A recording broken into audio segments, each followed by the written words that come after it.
Good day, ladies and gentlemen! Welcome to another video na sasagot sa inyong mga katanungan.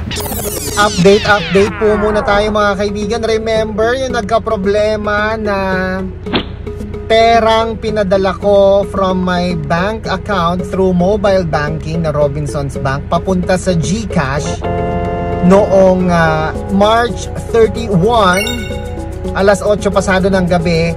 Tapos meron palang system maintenance si GCash nung mga time na yon. Nagka-problema, di ba? Walang pumasok na pera. Natakot at naaburido at nag-alala po tayo. Pero yung pag-aalala po na iyon ay may kalakip naman po na kapayapaan. Some kind na konting nag-aalala ka pero hindi ka masyadong affected, or nag-aalala ka pero hindi ka, ano ba tawag doon? Yung parang worried na worried. Yung, di ba, nasubukan nyo yung nag-aalala po kayo, tapos alalang-alala talaga kayo, yung di kayo mapakali.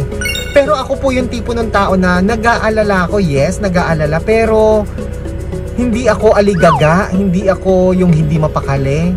Kumbaga, I know something good will happen. Alam ko na masusolusyonan yung problema ko. And indeed, ngayon po ay April 2, nasolusyonan po yung aking problema. Pumasok na po mga kaibigan yung perang pinadala ko mula Robinsons Bank mobile banking na InstaPay papunta po sa aking GCash account. Yes! O diba? Ang solusyon, nag-email ako sa Robinsons Bank, and at the same time nag-submit ticket ako sa GCash. Sabi sa inyo ilang beses ko nang napatunayan na susolusyonan po talaga kapag ka ang inyong problema sa GCash ay ginagamitan ninyo ng submit ticket.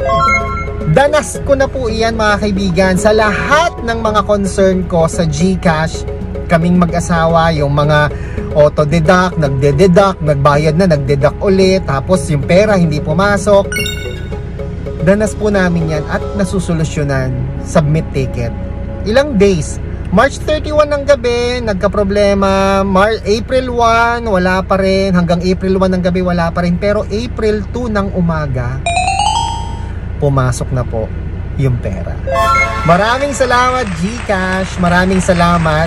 At totoo nga, customer care. Maraming salamat po, ha? Kaya mga kaibigan, kung may problema kayo sa GCash, submit ticket is the key. Ako po si Chico. Enjoy the rest of the day and God bless po.